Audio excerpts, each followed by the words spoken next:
June 4, 1943.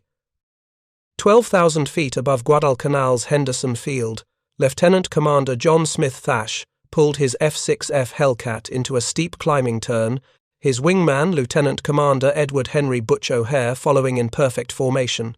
The morning sun glinted off their polished canopies as they executed a maneuver that would have been suicide just 18 months earlier. Two American fighters, deliberately turning toward four approaching Japanese Zeros, inviting an engagement that every tactical manual said they should lose. What the Japanese pilots diving toward them could not know was that they were about to encounter a tactical revolution 13 months in the making. A defensive maneuver so counterintuitive that it violated every principle of fighter combat, yet so devastatingly effective that it would transform the balance of air power in the Pacific. The weaving scissors maneuver that Thach had conceived in his kitchen using matchsticks and ashtrays was about to prove that superior tactics could overcome superior aircraft. If you're enjoying this deep dive into the story, hit the subscribe button and let us know in the comments from where in the world you are watching from today. Within minutes, this engagement would demonstrate how the new F6F Hellcat, combined with evolved Thach Weave principles, could systematically destroy the most feared fighter in the Pacific. The transformation had begun not with advanced technology or overwhelming numbers, but with one man's refusal to accept defeat and his determination to find a way for inferior aircraft to beat superior ones. The four Zeros diving toward Thach and O'Hare represented the finest naval aviation Japan could field. Their aircraft were faster, more maneuverable, and longer ranged than anything America had deployed in early 1942. The pilots were veterans of Pearl Harbor, the Dutch East Indies, and the Coral Sea, men who had learned to dominate American fighters through superior equipment and training. These pilots expected the engagement to follow familiar patterns. The Americans would attempt to dive away, trading altitude for speed in a desperate attempt to escape. If cornered, they would try turning fights where the Zero's superior maneuverability would prove decisive. Either way, the outcome seemed certain to the Japanese. Two more American fighters would join the hundreds already destroyed by Zero pilots across the Pacific. Instead, Thach and O'Hare did something no American fighters had ever done. They turned toward the attacking Zeros and began weaving back and forth across each other's flight path in a complex scissoring pattern. To the Japanese pilots, the Americans appeared to be flying erratically, perhaps panicking under pressure. The lead Zero pilot selected Thach as his target and commenced his attack, confident this would be another routine kill.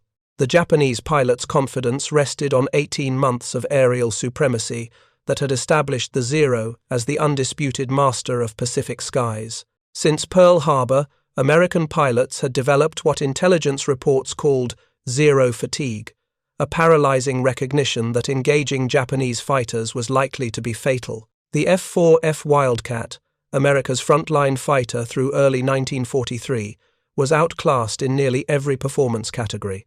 Combat reports from Guadalcanal documented kill ratios favoring Japanese fighters by margins that approached 3-1. American pilots survived by avoiding combat whenever possible, diving away from Zeros and relying on superior numbers rather than individual aircraft performance. But John Thach had refused to accept this tactical inferiority. Born in Arkansas in 1905, Thach had graduated from the Naval Academy in 1927 and earned his wings in 1930. By 1941, he commanded Fighting Squadron 3 aboard the carrier Lexington, making him one of the Navy's most experienced fighter squadron leaders when war began. Thach's tactical innovation emerged from careful analysis of early combat reports, combined with tabletop experiments using matchsticks to represent aircraft. Working at his kitchen table in early 1942, Thach moved the matchsticks through various maneuvers, searching for a way American fighters could survive encounters with superior Japanese aircraft. The breakthrough came when Thach realized that traditional fighter tactics assumed individual aircraft operating independently. American doctrine emphasized pilots maneuvering to achieve advantageous firing positions through superior flying skill. Against faster, more agile Zeros, this approach consistently failed. Thach conceived a radical alternative. Two fighters working as an integrated team, their individual weaknesses compensated by mutual support. The basic principle was elegantly simple. When attacked, the two aircraft would turn toward each other, crossing flight paths in a weaving pattern that forced any pursuing enemy to face head-on fire from the wingman. The maneuver required precise timing and absolute trust between pilots. As one fighter was pursued, he would call for a weave and turn toward his wingman. The wingman would simultaneously turn toward him, creating a crossing pattern. The pursuing enemy, focused on his target, would suddenly find himself flying directly toward the other American fighter with guns blazing. Thach tested the maneuver extensively during training exercises at Naval Air Station San Diego in early 1942. Pilots flying the role of Japanese attackers found they could not maintain pursuit against properly executed weaves. Every attempt to follow one American fighter exposed them to fatal head-on attacks from the other. The tactic worked because it exploited fundamental characteristics of air combat that transcended aircraft performance. No pilot, regardless of his aircraft's capabilities, could simultaneously pursue one target while defending against another attacking from the opposite direction. The weave forced impossible tactical choices, creating lose-lose situations for attacking aircraft. May 7, 1942, brought the Battle of the Coral Sea, where Thach's Fighting Squadron 3 encountered Japanese forces for the first time. Flying F4F Wildcats against superior Zeros, Thach's pilots used the weave defensively, achieving better survival rates than other American squadrons engaged in the battle. The results encouraged Thach, but he recognized the maneuver needed refinement. Combat conditions revealed timing problems and communication difficulties that tabletop exercises had not anticipated. Pilots under attack often turned too early or too late, disrupting the weave's effectiveness. Radio discipline broke down under stress, preventing proper coordination between wingmen. June 4, 1942, at the Battle of Midway, provided the crucial test. Thach's squadron, flying from the carrier Yorktown, engaged veteran Japanese pilots in sustained combat over the Japanese fleet. The weave proved devastatingly effective, allowing inferior American aircraft to achieve kills against superior Zeros. But Midway also revealed the maneuver's limitations. The weave was purely defensive, designed to prevent American fighters from being shot down rather than maximizing their offensive potential. While effective for survival, it did not provide the overwhelming tactical advantage needed to achieve air superiority. Japanese tactical analysis of Midway identified American defensive innovations, but initially dismissed them as temporary expedients. Japanese commanders believed superior aircraft performance and pilot training would eventually overcome any tactical modifications. This assessment proved catastrophically wrong. Through late 1942 and early 1943, American fighter squadrons across the Pacific adopted variations of the Thach Weave. Squadron commanders modified the basic maneuver to suit their specific aircraft and tactical situations. Marine pilots flying from Henderson Field developed high-speed versions adapted to the Guadalcanal's unique combat environment. The weave's effectiveness created a feedback loop that accelerated American tactical development. As more pilots survived combat encounters, they accumulated experience that informed further tactical refinements. Veterans who had mastered the weave taught it to newly arrived pilots, creating a knowledge base that Japanese forces could not match. Japanese pilots, by contrast, found their individual superiority increasingly irrelevant against coordinated American tactics. The Zero's advantages in speed and maneuverability meant nothing when properly executed weaves forced them into impossible tactical positions. Combat reports from late 1942 documented increasing Japanese frustration with American defensive formations. By early 1943, the tactical balance was shifting, even before improved American aircraft reached combat zones. The Thach Weave had demonstrated that tactics could compensate for equipment disadvantages, at least partially. But the maneuver's full potential would only be realized when combined with aircraft capable of exploiting the tactical advantages it created. The F6F Hellcat entered service in August 1943, bringing unprecedented performance to American carrier aviation. With over 2,000 horsepower from its Pratt & Whitney R2800 engine, the Hellcat could match or exceed Zero performance in most categories, while providing superior armor protection and firepower. More importantly, The Hellcat's characteristics perfectly complemented evolved Thach Weave tactics. The aircraft's exceptional stability made it ideal for the precise formation flying the Weave required. Its heavy armament delivered devastating firepower during the brief firing opportunities the maneuver created. Its rugged construction allowed it to absorb battle damage while maintaining formation integrity. Lieutenant Commander Edward Butch O'Hare, flying as Thach's wingman during the June 4, 1943 engagement over Guadalcanal, had become the Navy's first fighter ace, after single-handedly defending the carrier Lexington against Japanese bombers in February 1942. His experience with both individual combat and coordinated tactics made him the ideal pilot to demonstrate how the Hellcat enhanced Thach Weave effectiveness. As the 4 Zeros dove toward them, Thach and O'Hare initiated their weave with timing perfected through months of practice. The lead Zero pilot, expecting conventional evasive maneuvers, found himself facing an American formation that appeared to be inviting attack while simultaneously presenting impossible tactical problems. The Japanese pilot's training had prepared him for individual dogfights, where superior aircraft performance would prove decisive. He had not been trained to deal with coordinated defensive formations that turned individual advantages into collective disadvantages. The tactical doctrine that had dominated Pacific skies for 18 months was about to encounter its antithesis. What followed would demonstrate not just the effectiveness of the evolved Thach Weave, but the broader transformation of American naval aviation from defensive survival to offensive dominance.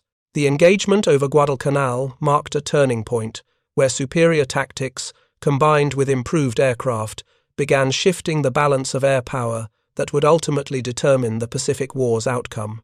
The mathematical precision of the Weave, combined with the Hellcat's performance characteristics, created a tactical system greater than the sum of its parts. Individual American pilots might still struggle against veteran Japanese aviators in one-on-one encounters, but properly coordinated, formations presented challenges that no amount of individual skill could overcome. The 4 Zeros diving toward Thach and O'Hare represented the old paradigm of aerial warfare, where individual aircraft performance and pilot skill determined outcomes. The weaving Hellcats rising to meet them represented the new paradigm, where tactical coordination and systematic mutual support would prove more decisive than any single aircraft's capabilities. In the minutes that followed, these competing philosophies of air combat would clash over the steaming jungles of Guadalcanal, determining not just the fate of 6 individual pilots, but the tactical direction of the Pacific Air War for the remainder of the conflict. The lead Zero pilot, Chief Petty Officer Hiroshi Nishizawa, had accumulated 23 confirmed victories flying from carriers Zuikaku and Shokaku. His experience encompassed every major engagement from Pearl Harbor through the Eastern Solomons, making him one of Japan's most skilled naval aviators. As he rolled into his attack on Thach's Hellcat, Nishizawa expected this encounter to follow patterns established through 18 months of combat dominance. American fighters, when cornered, typically attempted to dive away using their superior speed in the vertical plane. If forced into turning combat, they would break formation and fight individually, allowing Japanese pilots to exploit the Zero's superior maneuverability in one-on-one engagements. Nishizawa had seen this scenario repeated dozens of times with predictable outcomes favoring Japanese forces. Instead, the 2 Hellcats below him initiated a coordinated maneuver unlike anything in Japanese tactical experience. Rather than diving away or turning to meet his attack, they began weaving across each other's flight path in a complex scissoring pattern that seemed to invite attack while simultaneously creating defensive geometry that made attack impossible. As Nishizawa committed to his dive on Thach's Peibi's Impros aircraft, O'Hare's Hellcat suddenly appeared in his field of vision, turning directly toward him with 650 caliber machine guns converging on his flight path. The Japanese pilot faced an impossible choice: continue his attack on Thach and absorb potentially fatal head-on fire from O'Hare, or break off his attack and lose the initiative. The tactical geometry of the Weave exploited fundamental limitations of single-seat fighter aircraft that no amount of pilot skill could overcome. A pilot focused on tracking one target could not simultaneously defend against another attacking from a converging angle. The human visual system, regardless of training or experience, could not process multiple simultaneous threats approaching from different vectors. Nishizawa broke off his attack, attempting to maneuver for a more favorable position. But as he disengaged from Thach, he found himself crossing directly in front of O'Hare's guns. The Hellcat's 650 caliber machine guns, each firing 800 rounds per minute, created a cone of destruction that no aircraft could survive. The engagement lasted 17 seconds, from initial contact to Nishizawa's aircraft exploding in a ball of flame. His three wingmen, attempting to exploit what they assumed would be an easy kill, found themselves facing the same impossible tactical geometry. One by one, they were destroyed by coordinated fire from the weaving Hellcats. The mathematical precision of the evolved Thach Weave reflected months of tactical refinement based on combat experience gained during 1942 and early 1943. The original defensive maneuver had been modified to exploit the F6F Hellcat's specific performance characteristics, creating an integrated tactical system optimized for offensive action. The Hellcat's superior power-to-weight ratio allowed it to maintain formation integrity during violent maneuvering that would have separated earlier American fighters. Its exceptionally heavy armament delivered devastating firepower during the brief firing opportunities the Weave created. Most importantly, its rugged construction allowed pilots to execute aggressive maneuvers without fear of structural failure. Lieutenant Commander John Thach had spent months analyzing combat reports from Guadalcanal, the Coral Sea, and Midway, identifying specific modifications that would transform his defensive innovation into an offensive weapon. Working with experienced pilots at Naval Air Station San Diego, he developed standardized procedures for weave initiation, timing, and communication. The refined maneuver incorporated lessons learned from hundreds of combat engagements. Radio calls were standardized to prevent confusion under stress. Turn rates were precisely calculated to ensure proper crossing angles. Firing protocols maximized the brief opportunities for accurate gunnery that coordinated maneuvers created. Training programs developed throughout early 1943 taught the evolved Weave to pilots transitioning to F6F Hellcats. Mock combat exercises revealed that even relatively inexperienced pilots could achieve success against veteran instructors flying captured or simulated Japanese aircraft when properly executing coordinated tactics. The psychological impact of the Weave extended beyond its tactical effectiveness. American pilots who had survived early war encounters with superior Japanese aircraft gained confidence from knowing they possessed tactics that could overcome individual aircraft disadvantages. Squadron morale improved dramatically as pilots realized they were no longer defenseless against zero attacks. Japanese tactical doctrine, by contrast, had remained essentially unchanged since early 1942. Individual pilot skill and aircraft performance were considered sufficient to maintain aerial superiority. No significant effort was made to develop coordinated tactics that might counter evolving American formations. This doctrinal rigidity reflected cultural and institutional factors within Japanese naval aviation. The concept of mutual dependence implied individual weakness, contradicting cultural values that emphasized personal excellence and self-reliance. Squadron leaders were reluctant to adopt tactics that appeared to compromise individual initiative. Training programs continued to emphasize individual dogfighting skills rather than formation tactics. Pilots were taught to exploit the Zero's superior maneuverability in turning combat, to use superior climb rate for altitude advantage, and to maximize the aircraft's exceptional range for extended operations. Coordinated defensive maneuvers received minimal attention. The result was a force superbly trained for the air combat conditions of early 1942, but increasingly unsuited for the tactical environment that emerged as American forces adapted to Japanese capabilities. Individual excellence could not compensate for systematic tactical disadvantages created by coordinated enemy formations. November 20, 1943, brought Operation Galvanic, the assault on the Gilbert Islands. F6F Hellcats from carriers Essex, Bunker Hill, and Independence provided air cover for the invasion fleet, encountering concentrated Japanese air attacks launched from bases throughout the Marshall and Caroline Islands. The engagement over Tarawa on November 23 demonstrated the evolved Thach Weave operating at maximum effectiveness. 36 Hellcats from 3 carriers, flying in coordinated formations of weaving pairs, engaged approximately 50 Japanese fighters and bombers attempting to attack the invasion fleet. The tactical geometry was perfect for demonstrating the Weave's offensive potential. Japanese aircraft, committed to attacking the invasion fleet below, could not disengage when intercepted by American fighters. They were forced to fight in precisely the conditions where coordinated American tactics proved most devastating. Squadron commanders had briefed specific adaptations of the Weave for different tactical situations. When engaging enemy fighters, pairs of Hellcats would initiate weaves to force attacking aircraft into crossfire situations. When attacking enemy bombers, the Weave provided mutual cover while allowing concentrated firepower against large, relatively unmaneuverable targets. The results exceeded even optimistic American projections. In less than an hour of combat, the 36 Hellcats destroyed 42 Japanese aircraft while losing only 2 of their own.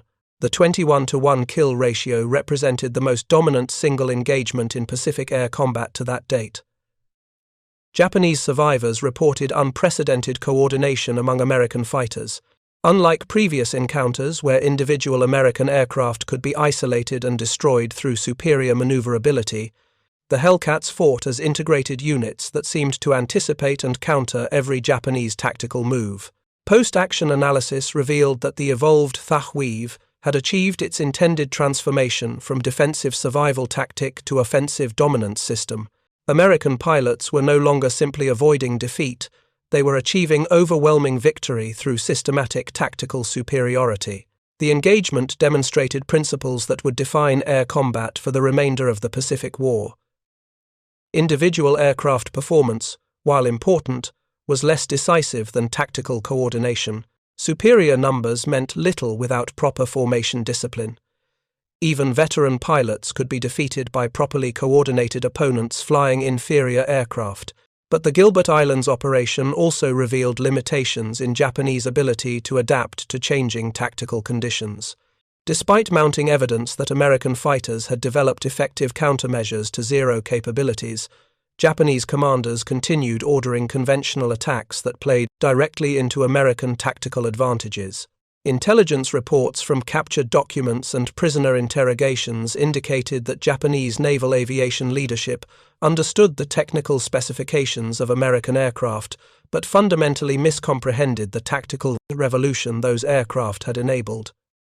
The assumption persisted that individual pilot skill would eventually overcome any systematic disadvantages. This intelligence failure had catastrophic consequences for Japanese forces throughout the Central Pacific Campaign.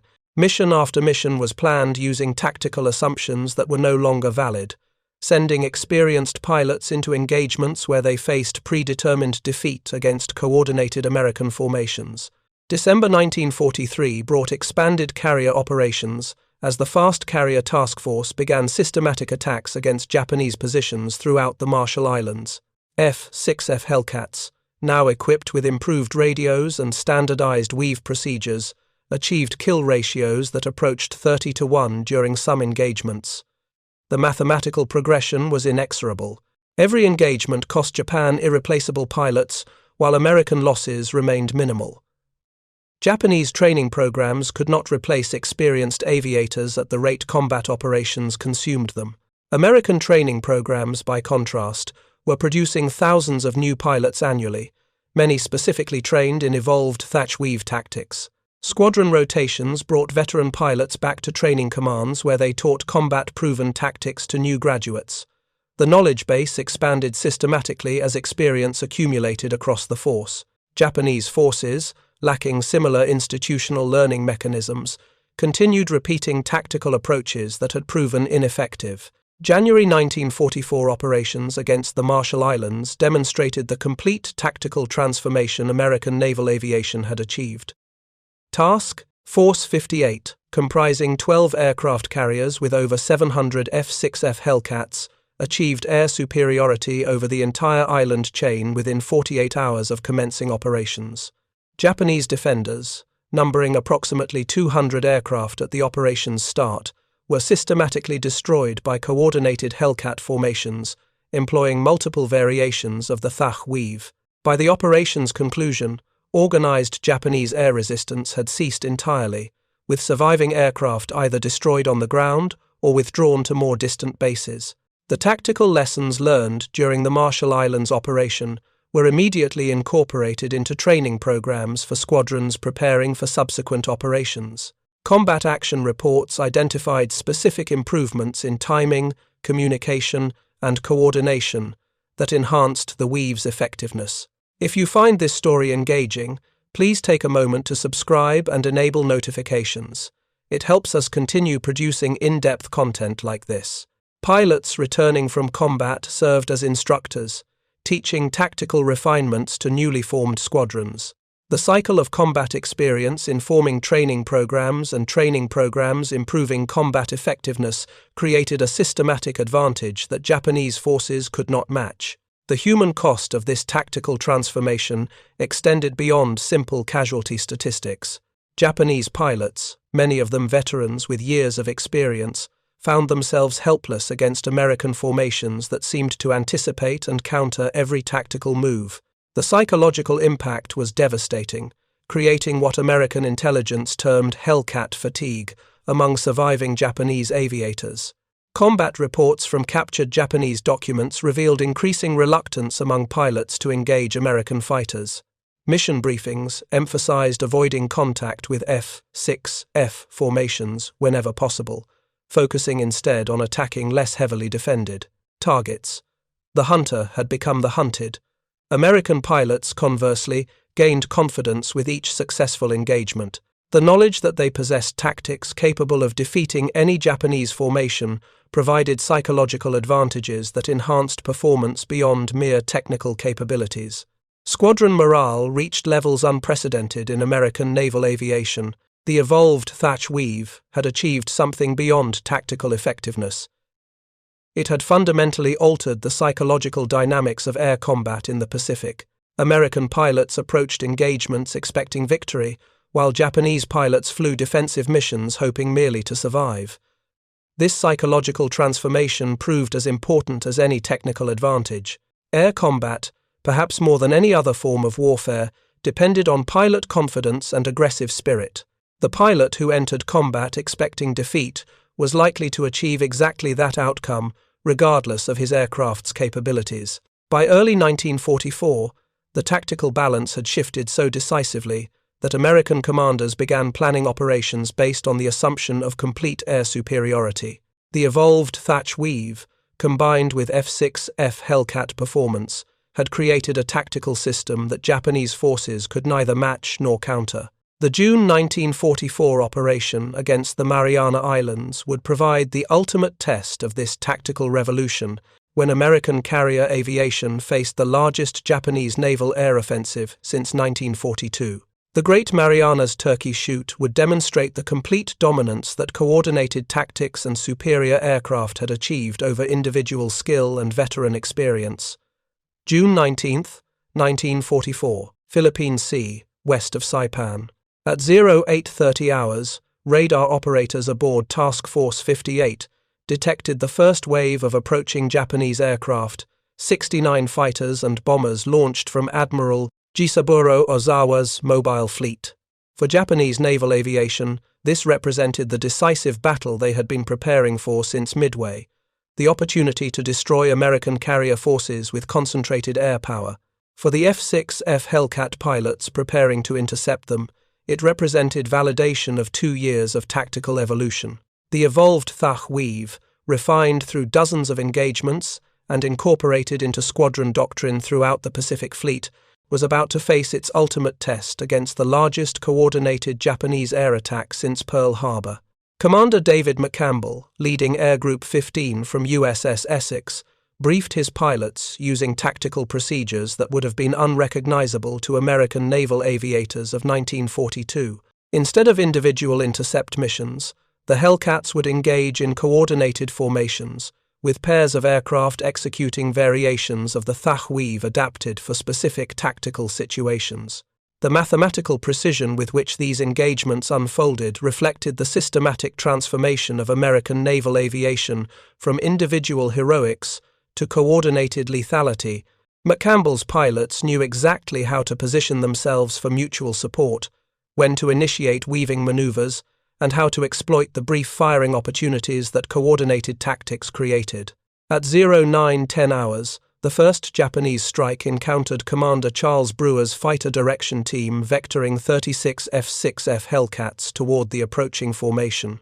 The tactical geometry that followed demonstrated everything the evolved Thach Weave had been designed to achieve. Japanese bombers, committed to their attack run against the American fleet, could not maneuver defensively when intercepted.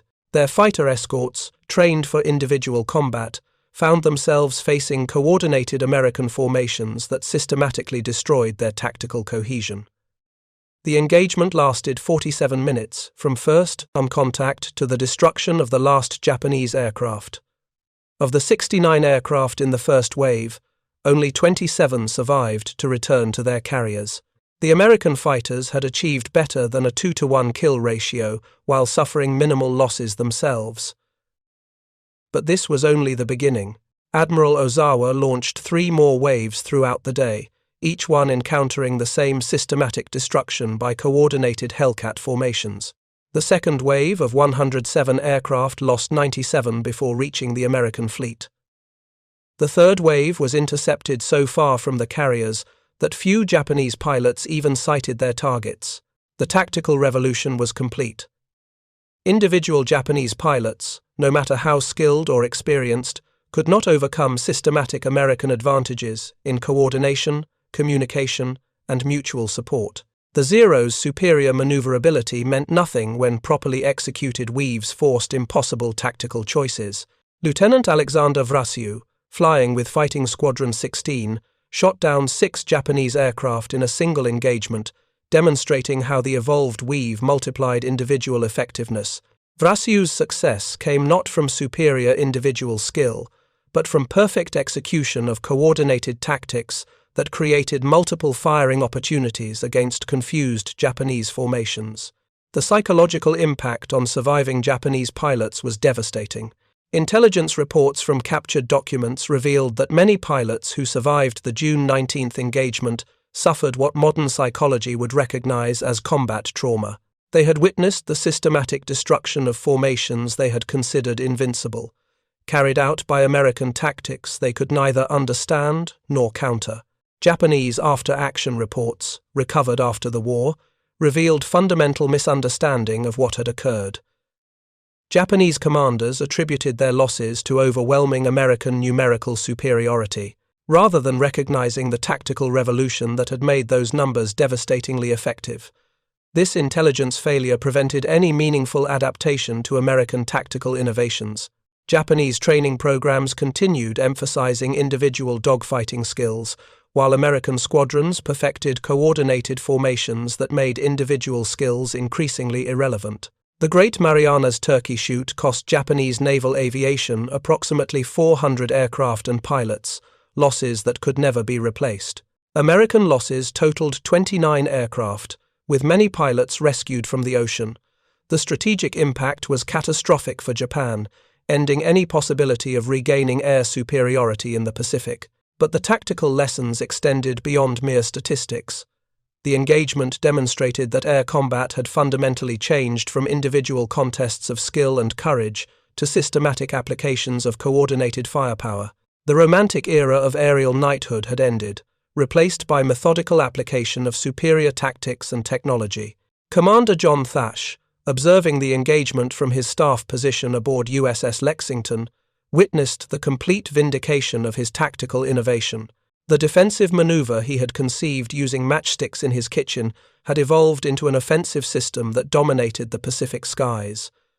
The human cost of this transformation extended beyond combat casualties. Japanese pilots who had entered the war as heroes of the empire found themselves helpless against American formations that seemed to anticipate and counter every move. The psychological burden of repeated defeats broke the spirit of many veteran aviators who had survived the early war victories. American pilots, conversely, gained confidence that bordered on invincibility. Squadron after squadron reported kill ratios exceeding 10-to-1. Pilots who had feared engaging Zeros in 1942 now sought out Japanese fighters, and confident in their tactical superiority. The evolution of the Thach Weave from desperate defensive measure to dominant offensive system reflected broader changes in American military doctrine. The recognition that superior coordination could overcome individual disadvantages influenced tactical development in other branches of service, from infantry squad tactics to naval gunnery procedures. By late 1944, Japanese naval aviation had effectively ceased to exist as an offensive force. Surviving pilots were withdrawn to defend the home islands, while remaining aircraft were hoarded for kamikaze missions where coordination was irrelevant and individual sacrifice was the only tactical consideration. The statistical record of Hellcat operations in 1944 tells the story in stark numbers. F6F squadrons achieved an overall kill ratio of 19-1 for the year, destroying over 3,000 Japanese aircraft while losing fewer than 200 of their own. These numbers represented not just superior aircraft, but superior tactics systematically applied.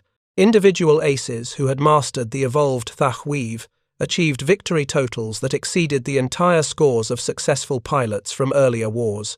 David McCampbell ended the war with 34 confirmed victories, all achieved while flying in coordinated formations that maximized both his offensive potential and his survival probability.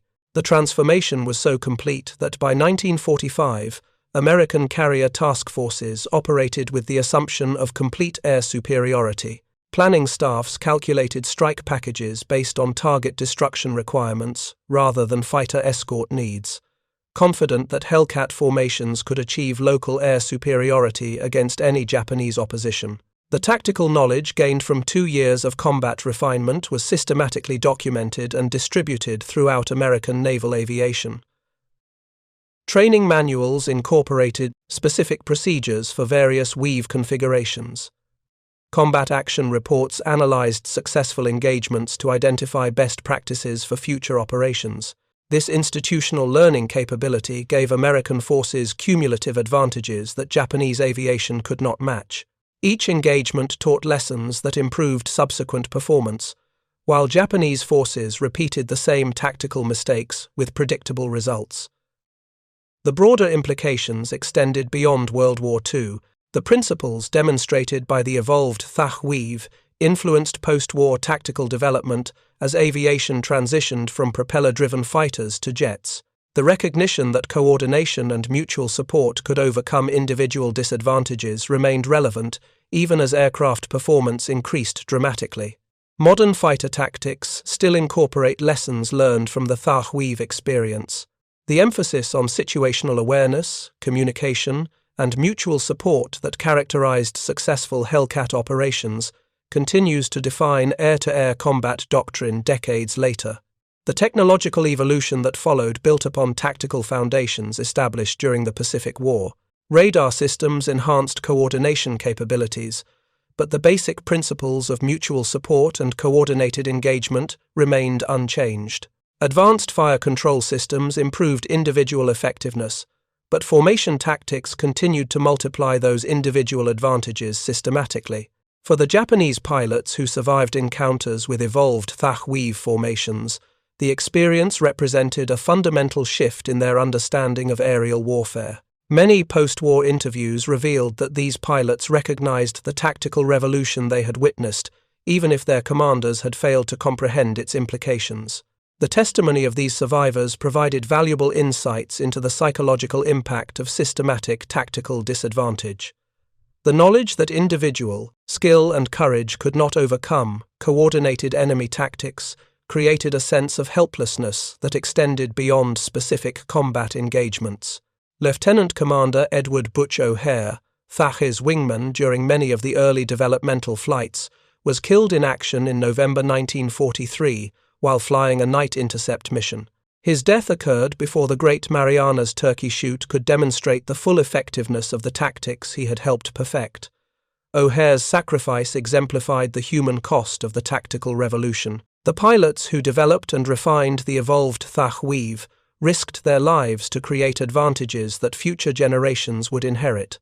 Their individual courage enabled systematic improvements that saved countless lives in subsequent operations. John Thach survived the war and continued serving in the Navy until 1967, retiring as an admiral. His tactical innovation had grown far beyond its original defensive purpose, becoming the foundation for American air superiority that extended through the jet age and beyond.